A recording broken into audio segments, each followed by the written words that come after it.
توجہ دے دیں، اور خاص طور سے میری یہاں جو مائیں بہنیں بیٹھی ہے، آپ کی بہت ضرورت ہے.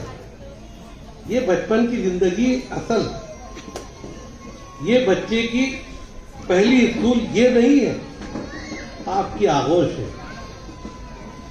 ماں اس کی پہلی اسکول کہلاتی ہے. دنیا نے مانا ہے کہ ماں کی گود بچے کا پہلا مدرسہ ہے.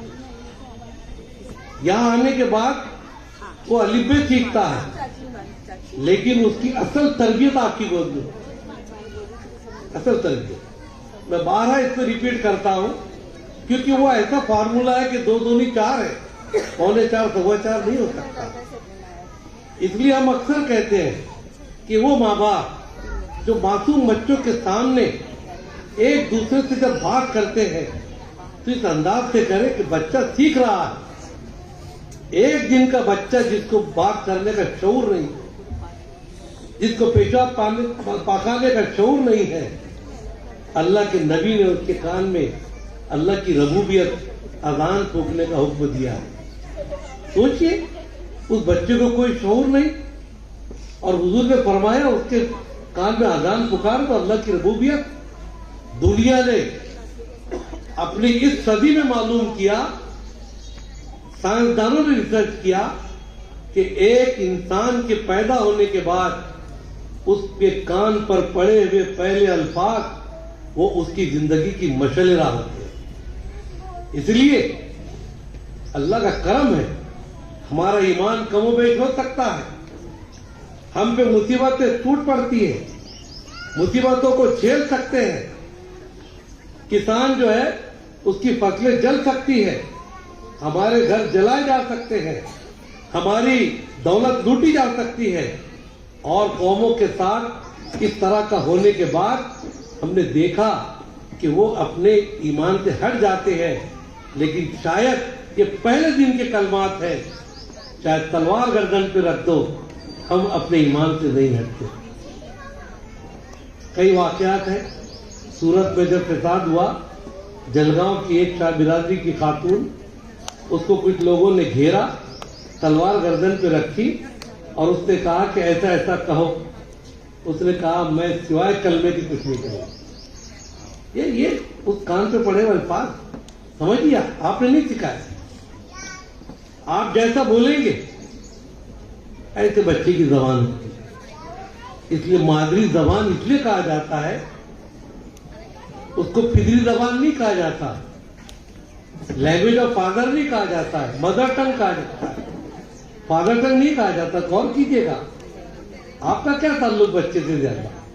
کبھی آ گئے تو پیار کر لیے، وہ تو 24 گھنٹے ماں کے پاس ہوتا ہے. اور رات کو جب روتا ہے تو ماں جاگتی ہے، اس کو سلاتی ہے، آپ کے خراٹے کے اندر سلاتی ہے. وہ پاخانہ کرتا ہے تو بہتر کا کام کرتی ہے، اس کے درد کو دیکھ کر اس کی نیند اڑ جاتی ہے.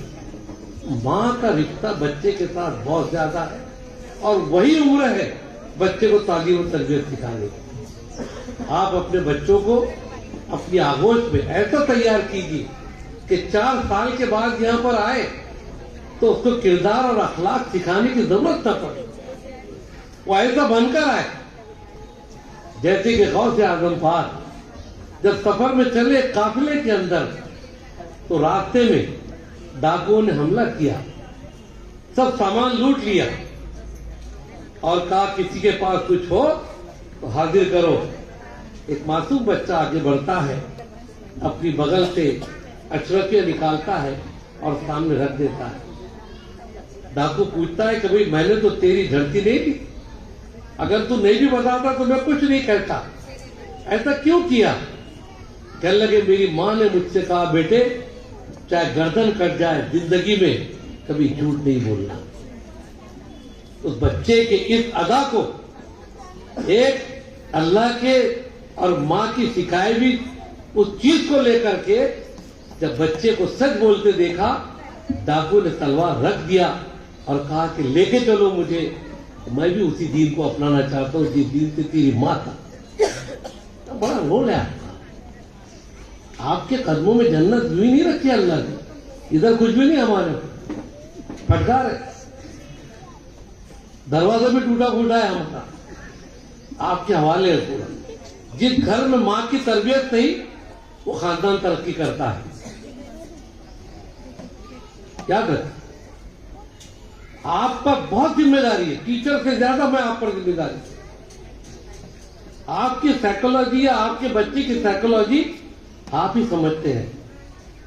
ہم ہمارے بچے زیادہ بات کرتے ہیں, آپ کی سہیلی آتی ہے, آپ سب سے پہلے بولتے اس کو ادھر کون کے رکھو, بہت بولتی. آپ اس بچی کا بولنا بند کرا رہے ہیں. آپ بچے کو 10 روپے دیتے ہو, بیٹے چاکلیٹ لے کر آ, پر تیرے چچا کی لڑکی کو نہیں بتانا. آپ اس کو جھوٹ بولنا سکھا رہے ہیں. آپ کہتے ہیں 20 روپے رکھ, دادی کو نہیں بولنا, کیونکہ ساس کا ڈر ہوتا کہاں سے لی تھی کب دی تھی. آپ بچے کو جھوٹ بولنا سکھا رہے ہیں. اس جگہ پر اگر آپ چاہتے ہیں کہ آپ کے بچے کو اندر ایسی تربیت دی جائے کہ گھر میں بیٹے کوئی آئے تو پہلے سلام کرو, ہے نہیں؟ جب گھروں پہ کوئی آتا, بیٹے دیکھو آئے بچہ آ کے السلام علیکم انکل, السلام علیکم دادا جان, السلام علیکم مامو جان, السلام علیکم خالہ جان. یہ ٹریننگ ہے, آگے سکھانے کی ضرورت نہیں پڑے گی اسکول میں. یہاں الف بے بی سی ڈی سیکھ جائے گا وہ. آپ اس کو کہیے بیٹے 20 روپے لے کے جا, اور وہ فلاں دکان پہ جا کے تو چاکلیٹ لا. لیکن یاد رکھ, اگر دکان پہ جائے تک کوئی غریب عورت فقیر نظر آئے, بیٹے 20 روپے اس کو خیرات دے دینا, میں تجھے 30 روپے دوں گی. آپ بچے کو سخی بنانے کا کام کریں, اس کو آپ دینے والا بنانے کا کام کریں. یہ ٹریننگ ہے ایک طرح سے جو بچوں کو آپ پریکٹیکل سکھا سکتے ہیں. اسی لیے تو ماں کی گود پہلا مدرسہ ہے. دنیا میں تمام لوگ مایوس ہو جائیں. 2 چیزیں رہتی ہے بچے کے سامنے امید کی کرن, ایک اس کا شفیق استاد اور دوسری اس کی شفیق ماں. اگر استاد بھی مایوس ہو جائے تو آخر میں صرف ماں بچتی ہے. آپ جانتے ہیں کس نے, ایڈرسن نے جو لائٹ کا ایجاد کیا, بلب کا ایجاد کیا, اس کا واقعہ آپ کو پتا ہے. میں نے اس سے پہلے بھی کئی جگہ کہا کہ ماں کیسے ہوتی ہے, اس کا کانفیڈنس کیا ہوتا ہے. آپ نے سلو لرنر کی بات یہاں پر کی. جب ایک خاتون کو کانوینٹ اسکول کے اندر سسٹر کہتی ہے کہ آپ کا بچہ سلو لرنر, اس سے محنت کرو. بچہ سلو لرنر رہتا ہے, کوئی افاقہ نہیں ہوتا.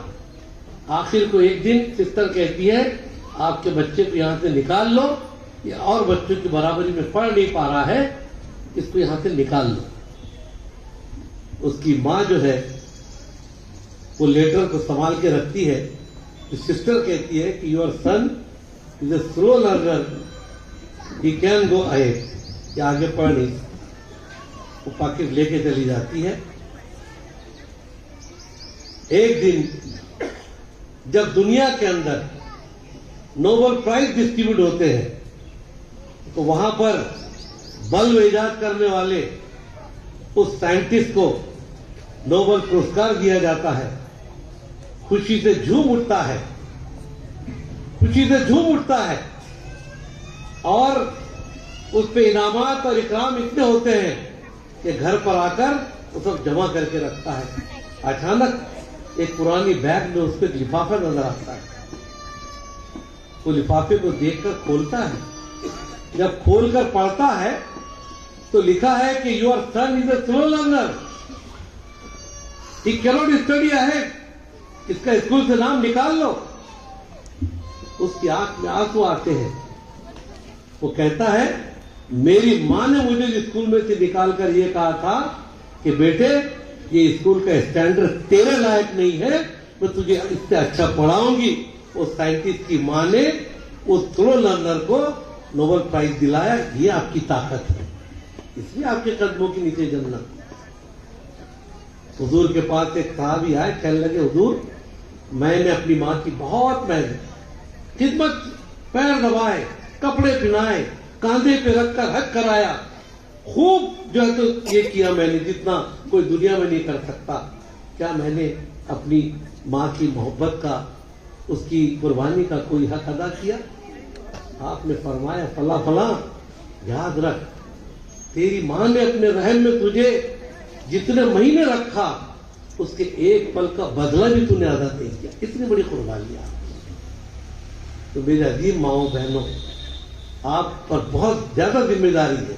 میں یہ نہیں کہہ رہا ہوں کہ آپ سب سنبھال لو، ادھر نہیں سنبھالنے کی، ادھر بھی ہوگا، لیکن پہلی ذمہ داری آپ دیکھیے تو صحیح.